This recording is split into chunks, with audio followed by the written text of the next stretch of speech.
Are you all right? Can you stand? Okay. Stuart! Stuart! Did you know there was a massive slave rebellion in the United States that most history books never talk about? Have you ever heard of the Gullah Wars, a decades-long fight for freedom led by enslaved Africans and their descendants in the Low Country in Florida? From the late 1700s to the mid-1800s, the Gullah people and their allies, later called the Black Seminoles, waged a war of resistance that became the largest and most successful slave uprising in American history. Through courage, solidarity, and relentless defiance, they built sanctuaries, fought U.S. forces, and left behind a legacy of unfinished rebellion. This is their story, a hidden chapter of America that demands to be told. And if you believe stories like this deserve to be heard, consider subscribing to the channel. We'd be grateful for your support. Let's dive into it. Enslaved Africans in the Low Country of South Carolina and Georgia,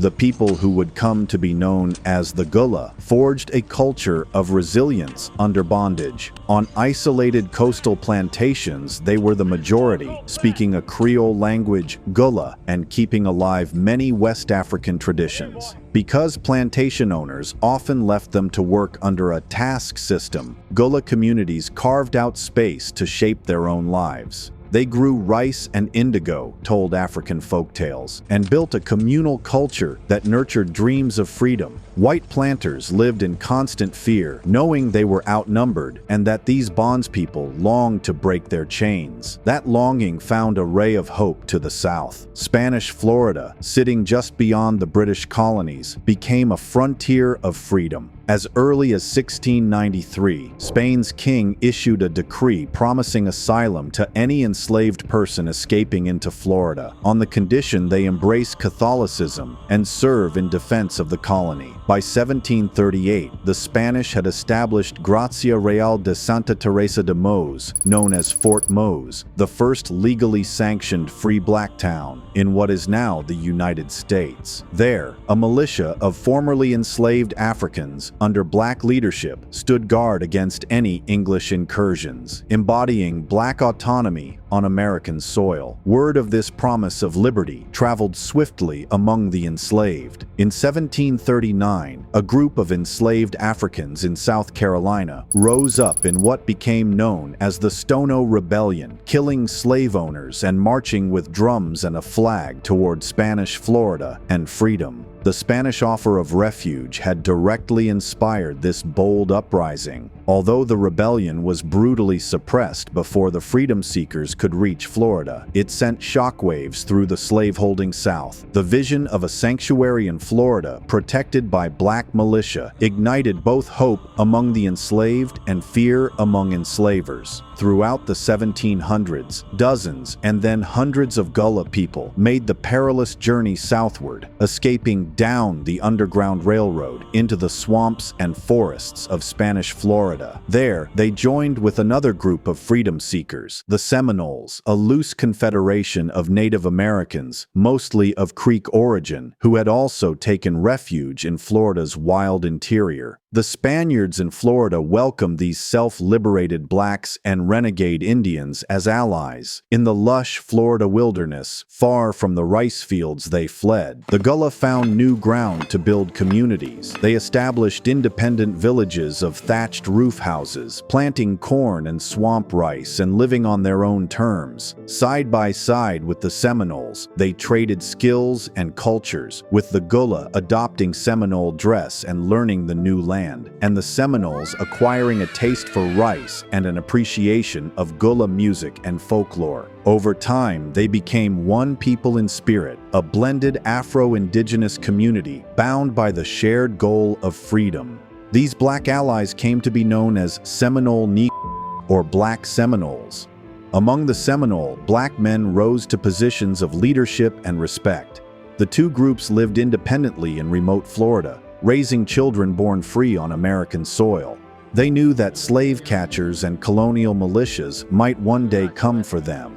Indeed, American slaveholders seethed at the existence of maroon settlements just beyond their reach, a direct challenge to white authority. The mere fact of free black villages in Florida, a situation white enslavers found intolerable, was an intolerable beacon of hope to the enslaved and a provocation to the slave system. Tensions simmered as these Maroons and Seminoles prepared to defend what they called freedom, while U.S. plantation interests plotted to snuff out this sanctuary. By the dawn of the 19th century, the stage was set for a clash on Florida's frontier, pitting the enslavers' regime against the indomitable will of the Gullah freedom fighters and their Seminole brethren. American slaveholders soon set their sights on Spanish Florida's haven. During the War of 1812, U.S.-backed forces known as the so-called Patriot Army of Georgia, slave catchers, invaded Florida to capture territory and re-enslave its black inhabitants. They met fierce resistance. In 1812, a united force of Seminole warriors and black fighters beat back the Patriot militia, foreshadowing the clashes to come. This early victory emboldened the Maroons, but the young United States was determined to extinguish what one general called the fortresses in Florida. In 1814 and 1815, as the British fought the U.S., the English recruited hundreds of Gullah freedom seekers in Florida as allies. The British armed and trained these black men and built a stout outpost at Prospect Bluff on the Apalachicola River. When the British withdrew at war's end, about 300 of their black allies remained at the fort, now claiming it as their own. Americans derisively labeled it the Negro Fort. There, men, women, and children lived defiant and free under a black commander named Garrison. In the summer of 1816, U.S. forces under General Edmund Gaines surrounded the fort, demanding surrender. The black Seminoles refused. On July 20, 1816, American cannons fired a heated shot that landed in the fort's powder magazine, triggering a massive explosion that obliterated the stronghold in an instant. The blast killed an estimated 270 people, including women and children, in one of the most horrific single massacres of self-liberated blacks in U.S. history. This atrocity marked the beginning of the First Seminole War. In 1818, General Andrew Jackson marched a U.S. Army deep into Florida, intent on crushing the Seminoles and reclaiming every person of African descent. Black Seminoles and their Seminole allies fought desperately, using guerrilla tactics in the swamps and forests they knew so well. They burned plantations and ambushed American troops where they could. Though outgunned, they made Jackson's Florida campaign costly. Jackson himself admitted the war he was fighting was both against natives and black freedom fighters. He called it an Indian and Negro War, recognizing that black Seminole resistance was at the war's heart. One black leader, a Maroon commander named Nero, emerged to coordinate the scattered rebel forces after the fall of the Negro Fort. Nero and his fighters harried the U.S. columns, refusing to surrender even as Jackson's troops overran Seminole towns. Ultimately, the Americans' superior numbers and resources forced a retreat. Jackson's soldiers torched villages and captured or killed those they could. Nero himself fell in battle during an attack by Jackson's forces on the Alachua region, bravely buying time for others to escape south. The First Seminole War ended in an uneasy stalemate. Spain, unwilling to keep fighting the U.S., agreed to cede Florida to the Americans in 1821. Many black Seminoles and Seminoles had already fled further into Florida's uncharted wetlands to evade Jackson's onslaught. They refused to be subjugated. Yet now the United States controlled Florida, and slaveholding settlers soon poured into the new territory, hungry for land and determined to reassert control over black people. More enslaved men and women took their chances and ran away to join the Seminoles throughout the 1820s, seeking the protection of the Maroon communities. This inflow of runaways only heightened Southern planters' cries for action. Under U.S. rule, pressure mounted to uproot the Seminole sanctuary once and for all. American officials forced the Seminoles to sign the Treaty of Moultrie Creek in 1823, confining them to a reservation in central Florida and, ominously, obligating them to apprehend and deliver any fugitive slaves to U.S. authorities. Of course, the Seminoles had no intention of betraying their black kin. Such U.S. demands only deepened the resolve of Black Seminoles and their native allies to hold on to their freedom. Through the late 1820s and early 1830s, tensions simmered. U.S. slave catchers prowled near Seminole lands, and some Black Seminoles moved with their communities to more remote areas to avoid conflict. The fragile peace could not last. By 1835, the United States was preparing to remove the Seminoles west of the Mississippi. This plan threatened to uproot the Black Seminoles and throw them back into bondage. Faced with this ultimate danger, the smoldering embers of resistance in Florida were about to erupt into an inferno. By the mid-1830s, the U.S. government moved to force the Seminoles out of Florida in line with the Indian Removal Act. Settlers lusted after Seminole lands, and slave owners hungered to recapture Black fugitives. Tension hit a breaking point in December 1835. On the 28th of that month, Seminole warriors, led in part by a young chief named Osceola, ambushed and annihilated a column of 107 U.S. soldiers in the pine woods of central Florida in what became known as the Dade Massacre, signaling that a full-scale war had begun. Around the same time, bands of Seminoles and Black Seminoles attacked sugar plantations in East Florida, burning estates to the ground. Enslaved Black people on those plantations seized the moment. Hundreds fled their masters during the chaos and ran toward the Seminole strongholds in the interior. By early 1836, nearly 400 enslaved African Americans had escaped and joined the uprising, making this the largest slave revolt in U.S. history. Thus began the Second Seminole War. Fought from 1835 to 1842, was a monumental guerrilla conflict that would rage for 7 years. It was the longest and costliest Indian war ever fought by the United States. From the U.S. perspective, it was an Indian insurgency. But for the Black freedom fighters, it was a war of liberation. This is a not an Indian war, General Thomas Jessup admitted, acknowledging that Black Seminoles were the driving force behind the resistance. Indeed, Black Seminole fighters had everything to lose if defeated. They knew that capture or surrender meant a return to slavery or death, so they fought with unmatched ferocity. Allied with their Seminole kin, they turned Florida's swamps and Everglades into a deadly theater of guerrilla warfare that confounded the U.S. Army. U.S. troops, including militia from southern states, poured into Florida to crush the rebellion. They encountered an enemy that seemed to vanish into the marshes at will. Black Seminoles and Seminoles carried out hit-and-run attacks, then melted into the palmetto thickets. They would strike at army forts, supply lines, and plantations, then disappear. Women and children in maroon communities had to stay hidden and move frequently to avoid surprise raids. The U.S. forces, frustrated by heavy losses and disease in the harsh terrain, began resorting to treachery, capturing leaders under false flags of truce. Osceola was seized in this way in 1837, weakening the Seminole side but not ending the fight. Black Seminole leader Abraham, pictured in typical Seminole attire holding a rifle, was revered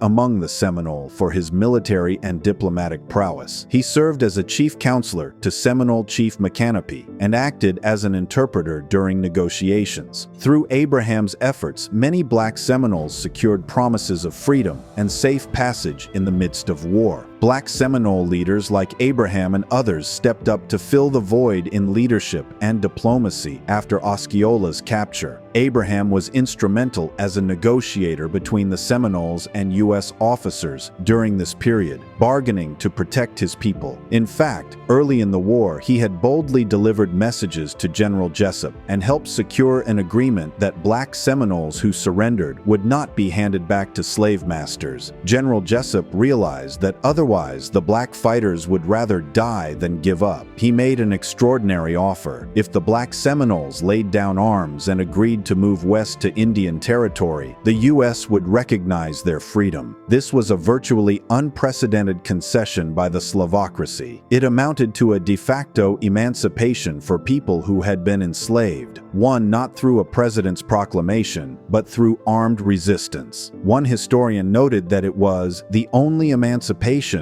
of rebellious North American slaves before the Civil War. Fighting continued on and off into the early 1840s, but gradually, weary from the unrelenting U.S. campaign, most Seminole and Black Seminole leaders agreed to emigrate from Florida. By 1842, thousands had been removed to Indian Territory in present-day Oklahoma. Critically, the Black Seminoles were removed as free people under U.S. Army protection, not as recaptured slaves. They had fought the U.S. Army to a standstill and forced the American authorities to honor their freedom, something enslaved people in the U.S. South could only dream of at that time. Only a small band of Seminoles, accompanied by only a very few Black Seminoles, remained hidden in the Florida swamps, unconquered but unable to offer refuge to more runaways. The Gullah warriors and their allies had finally been driven from their homeland, yet they had done so on their own terms. They left Florida not in chains but armed and proud, carrying with them the flame of freedom that no American bullet had managed to extinguish.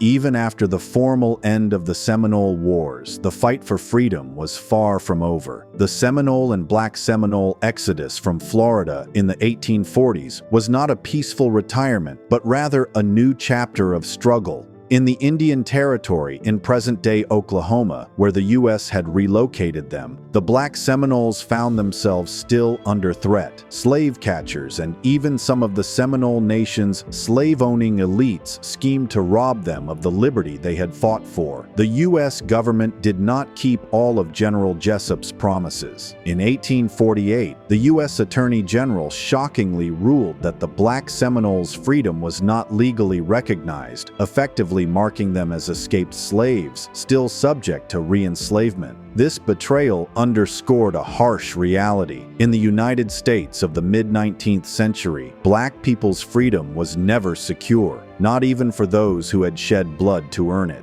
Facing the prospect of being thrown back into chains, the Black Seminole leader John Horse, also known as Gopher John, and his close ally, the Seminole chief Cocucci, known as Wildcat, made a bold decision. In 1849, they led a large band of Black Seminoles and Seminoles on a dangerous 1,000-mile trek across the Texas frontier and over the Rio Grande into Mexico. Mexico had abolished slavery decades earlier, and its officials welcomed these freedom seekers. There, in the arid northern frontier of Mexico, the people built a new maroon settlement at a place called Nacimiento. Just as they had done in Florida, they planted crops, tended livestock, and defended their community. Their reputation as fierce fighters followed them. Slave raiders from Texas soon crossed the border seeking to kidnap the Black Seminoles back into bondage. In 1855, a heavily armed posse of Texas Rangers invaded Mexico to attack the Black Seminole enclave, only to be repelled in a furious battle by the Black Seminole and Seminole defenders. The would-be slavers fled back to Texas empty-handed, thwarted by the very people they had hoped to enslave. Back in Florida, a final small conflict known as the Third Seminole War flickered from 1855 to 1858. The few hundred Seminoles remaining in the swamps, led by Chief Billy Bowlegs, resisted U.S. attempts to uproot them until they too were enticed to relocate west. With that, the decades-long Gullah Seminole armed resistance on American soil came to an end. No longer able to find freedom in Florida, the Black Seminole haven was effectively closed, driving runaway slaves to seek other routes northward or to fight for liberty in the ranks of the Union Army during the Civil War. Yet the spirit of the Gullah Wars lived on in exile. After 20 years in Mexico, having secured land and relative safety there, some Black Seminoles were willing to cautiously reconnect with the United States. In the late 1860s, as the Civil War's end brought emancipation to the rest of Black America, the U.S. Army reached out to the Black Seminoles in Mexico with a proposition. The Army, now fighting wars against Plains Indian tribes, desperately needed skilled scouts. Who better than the Seminole Maroons who knew every trick of guerrilla warfare? In 1870, the Black Seminole leader John Horse agreed to return to the U.S. with a band of his people under the promise that they would be given land and livelihoods. That year, a group of about 200 Black Seminoles crossed back into Texas and were enlisted as the Seminole Negro Indian Scouts in the U.S. Army, a detachment of Black Seminole Indian Scouts circa 1885 in U.S. Army uniforms. These men, descendants of Gullah freedom fighters, were renowned for their tracking skills and bravery on the Texas frontier. Stationed at Fort Duncan and Fort Clark in Texas, these scouts soon proved their extraordinary value. Between 1872 and 1881, the Seminole Scouts fought in numerous engagements against Comanche, Kiowa, and Apache raiders, often crossing into Mexico or ranging over vast territories. Not a single scout was killed or seriously wounded in action during this period, a testament to their skill and tenacity. The Black Seminole Scouts usually operated alongside units of the Buffalo Soldiers, African American cavalry regiments, and sometimes they launched independent expeditions that struck fear into their foes. 4 Black Seminole Scouts, Pompey Factor, Isaac Payne, John Ward, and Adam Payne, earned the Medal of Honor for their heroism in the 1870s, an astonishing recognition for men whose people had once been labeled fugitives. As the Indian Wars wound down, the U.S. Army disbanded the Seminole Negro Indian Scouts in 1914. The Scouts and their families settled in a community near Brackettville, Texas, far from the rice fields of Carolina or the swamps of Florida, yet still proudly retaining their unique identity. Meanwhile, other branches of the diaspora persisted. In Oklahoma, the Black Seminoles, known as Seminole Freedmen, remained part of the Seminole Nation, farming and living in their own communities. In Mexico, the community of Black Seminole descendants, called Los Mascogos, continued to reside in Nacimiento, Coahuila, where their ancestors had secured land. And even earlier, some Black Seminoles had ventured further. After the First Seminole War, a number of those who escaped Jackson's invasion traveled by boat to the British Bahamas and founded a settlement on Andros Island. Scattered across international borders, these groups eventually lost regular contact with one another. Yet all of them carried the memory of the Gullah Wars, the story of how their forebears fought, bled, and sacrificed for the principle that no person should ever be a slave. They kept that flame alive, passing it to their children as a point of pride. The Gullah people's war against enslavement did not end neatly on a battlefield in Florida. It transformed and spread, living on in the hearts of its survivors and descendants, even as they waited for history to catch up to their dream of freedom. The saga of the Gullah Wars resonates across the centuries as a testament to Black resistance and self-determination. For too long, this chapter of history was marginalized or outright ignored in mainstream narratives. Yet its legacy has quietly lived on in the culture, memories, and identities of the descendants. The Gullah people, those in the Carolina and Georgia Sea Islands, have long cherished their unique heritage of language, story, and song, the very culture that nourished the earliest resistance. The Gullah or Geechee Cultural Heritage Corridor today stands as a federally recognized area celebrating that enduring culture and its contributions to American history. Every time a Gullah community gathers to cook rice with okra or greens or to tell an ancestor's folktale, they honor the spirit of resilience that defined the Gullah Wars. Among the diaspora of the Black Seminoles, the memories of the unconquered ancestors have been carefully preserved. In the far-flung Black Seminole settlements, from the dusty town of Nacimiento in Mexico to the rural communities in Oklahoma and the Bahamas, elders have passed down stories of how their forebears stole themselves from slavery and fought for freedom. These oral histories and traditions kept the flame alive even when the wider world forgot. Remarkably, the cultural link to the Gullah roots proved unbreakable. As late as the 1970s, researchers were astonished to discover that elderly Black Seminole descendants in Texas still spoke a dialect of the Gullah language. In Oklahoma as well, Black Seminole families retained Gullah words and phrases in living memory. They continued to eat rice as a staple and prepared it with okra or greens in the traditional way, a direct thread back to West Africa and to their Gullah relatives on the Carolina coast. What these communities sustained was more than just linguistic or culinary heritage. It was the ethos of independence and unity that had carried their ancestors through wars and exile. The Gullah Wars are often called unfinished because their spirit never died. The formal battles ended by 1858, but the struggle for Black freedom in America continued in new forms. The Civil War, erupting just a few years later, can be seen as the nation finally confronting the unfinished business of slavery that the Gullah warriors had been fighting all along.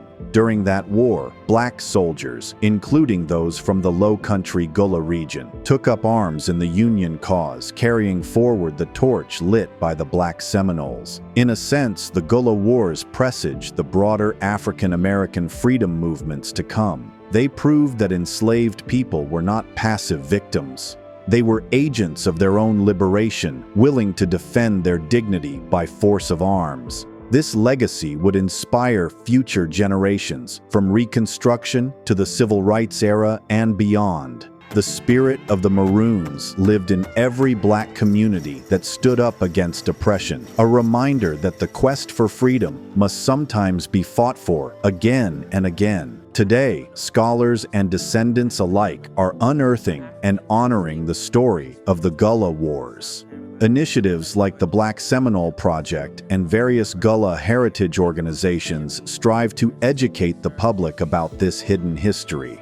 There is a growing recognition that the resistance of the Gullah people and Black Seminoles deserves a central place in the story of American liberty. It complicates the narrative of slavery by highlighting those who refused to submit. One historian observed that we celebrate American revolutionaries who rebelled against tyranny, yet for generations have overlooked the only instance in U.S. history when an enslaved Black community rose up and successfully battled the slave system on its own terms.